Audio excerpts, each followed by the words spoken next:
మన చుట్టూ జరుగుతున్న కొన్ని అంశాలు గమనిస్తే ఒక్కొక్కసారి మనలో మనకి ఒక సందేహం వస్తుంది. దేవుడు ఉన్నాడా? పాపాలు పండుతాయా? ఇలాంటి డౌట్లు మనకు చాలా రెగ్యులర్గా వస్తాయి.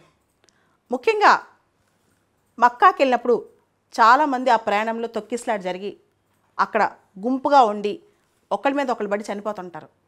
ఇది విన్నప్పుడు దేవుని చుట్టానికి కదా వాళ్ళు వెళ్ళారు, ఎందుకు చనిపోయారని.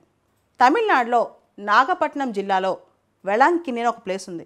సునామీ వచ్చినప్పుడు 20 సంవత్సరాల క్రితం అందరూ దేవుడిపై నమ్మకంతో ఒక చర్చిలో పడుకున్నారంట. రాత్రికి రాత్రే రాకాశాలు వచ్చి వాళ్ళని ఎత్తుకెళ్ళిపోయింది అనమాట. అందరినీ సముద్రంలోకి తీసుకెళ్ళిపోయింది. దేవుడి దగ్గరే కదా వాళ్ళు ఉంది, దేవుడిపై నమ్మకంతోనే దేవుడి కోసమే కదా వెళ్ళారు, వాళ్ళు ఎందుకు అలా అయిపోయారని చెప్పి చాలాసార్లు ఆలోచించాను. నిన్న తిరుపతిలో జరిగిన సంఘటన, వాళ్ళు దేనికోసం వెళ్ళారు? దేవుడి దర్శనానికి కోసం వెళ్ళారు కదా. అందరూ కూడా సామాన్య కుటుంబాలు కదా, దేవుడికి ఆ మాత్రం తెలియదా? సో ఇన్సిడెంట్స్ జరుగుతున్నప్పుడు, శబరిమల వెళ్ళేటప్పుడు భక్తులు చనిపోయినప్పుడు కానీ, వైష్ణోదేవి వెళ్ళినప్పుడు కొండ చర్యలు విరిగి పట్టడం కానీ, ఇవన్నీ గమనిస్తుంటే ఇది ఎందుకు జరుగుతుంది? రెగ్యులర్గా అంటే రొటీన్ యాక్టివిటీస్లోనో లేదా వేరే అంశాల్లోనో మనుషులు చనిపోయినా, ఇంజ్యూర్ అయినా సరే అది వాళ్ళు తప్పు అనుకోవచ్చు.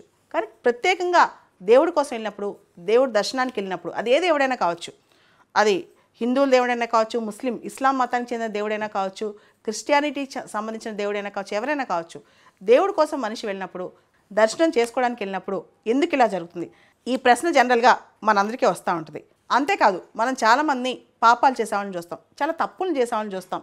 వాళ్ళు తప్పులు చేశాక వాళ్ళు ఏమీ తప్పు చేయలేదు, అన్నీ కరెక్ట్గా చేశారని చెప్పి వాళ్ళకు వాళ్ళు చెప్పుకుంటూ ప్రపంచంలో వాళ్ళే గ్రేట్ అన్నట్టు, లేదా వాళ్ళు ఏం పాపం చేయలేదు అన్నట్టు కనిపిస్తూ ఉంటారనమాట.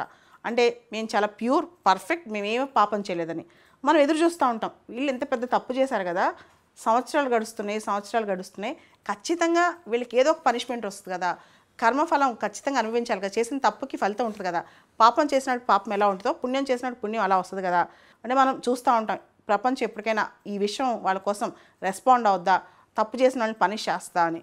కానీ అవి కూడా మనకు చాలాసార్లు సాటిస్ఫాక్షన్ అనిపిది అనమాట. అంటే తప్పు చేసినాడు హ్యాపీగా ఉంటాడు, మంచి చేసినాడు మాత్రం నష్టపోతూ ఉంటాడు. ఇవన్నీ చూసిన తర్వాత అంటే దేవుడి దర్శనానికి వెళ్ళి అక్కడే ఉండి, ఏ దేవుడైనా కావచ్చు, మనుషులు చనిపోవటం, లేదా పాపం చేసిన వాళ్ళు హ్యాపీగా ఉండటం, పుణ్యం చేసిన వాళ్ళు నష్టపోవటం, ఇవన్నీ చూసినప్పుడు మనకు చాలా క్వశ్చన్స్ వస్తాయి. మన మీద మనకే, మన నమ్మకాల మీద మనకే డౌట్ వస్తూ ఉంటుంది అనమాట. సో దీనికి ఆన్సర్ ఏంటి అంటే, దేవుడు ఖచ్చితంగా గుడిలోనే ఉంటాడు. మనం ఒకసారి గుడికి వెళ్తేనే, లేదా ఆ పర్టికులర్ రోజు గుడికి వెళ్ళి ఆ రోజు అందరిలో దండం పెట్టుకుంటేనే మనకి మంచి జరుగుద్ది అనుకోవడం మాత్రం పొరపాటు.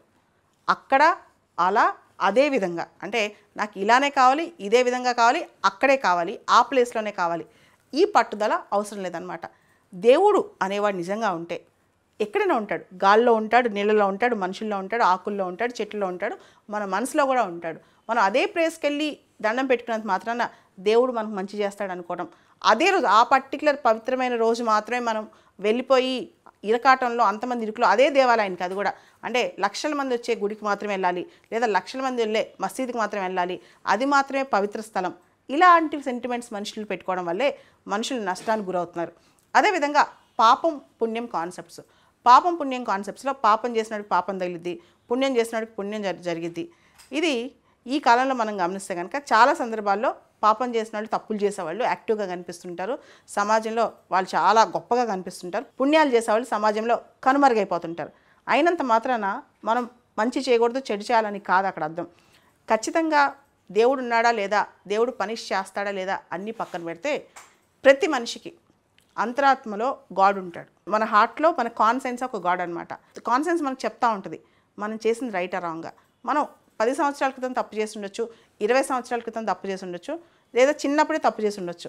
కానీ మన కాన్సెన్స్లో మనం బయటికి ఎంత నటించినా, ఎంత యాక్షన్ చేసినా, ఎంత మంచోళ్ళని చూపించుకున్నా, మనం చేసిన తప్పు మన మనసులో వెంటాడుతూనే ఉంటుంది.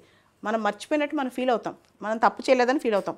దాన్ని మాపప్ చేయడానికి మనకి మనం కహానీలు చెప్పుకుంటూ ఉంటాం అనమాట. అది నేను కాదు, ఆ పరిస్థితులు అలా చేయాల్సి వచ్చింది, లేదా ఆ తప్పు ఇతరులది, ఇలా మనకి మనం జస్టిఫై చేసుకుంటాం. ఎన్ని చేసినా మన అంతరాత్మని క్వశ్చన్ చేసుకుంటే, అంటే మన అంతరాత్మ అనేది మనకు నీడ లాంటిది, మన షాడో. ఆ షాడోలో మనం చేసిన తప్పులు, ఒప్పులు అన్నీ లిస్ట్ ఉంటాయి అన్నమాట.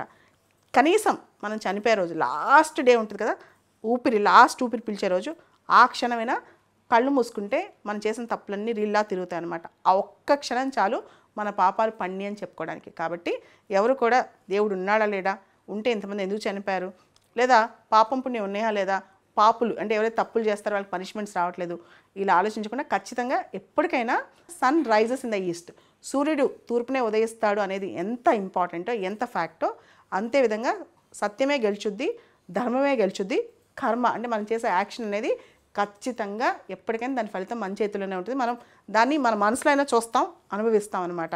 దీన్ని నమ్మనివాడు అంటే నేను తప్పు చేసుకోవడం నేను కరెక్ట్ అనుకునేవాడు ఖచ్చితంగా లాస్ట్ డేనా వాళ్ళ యొక్క చివరి క్షణమైనా సరే దాని గురించి రిపెంట్ అవ్వాల్సిందే.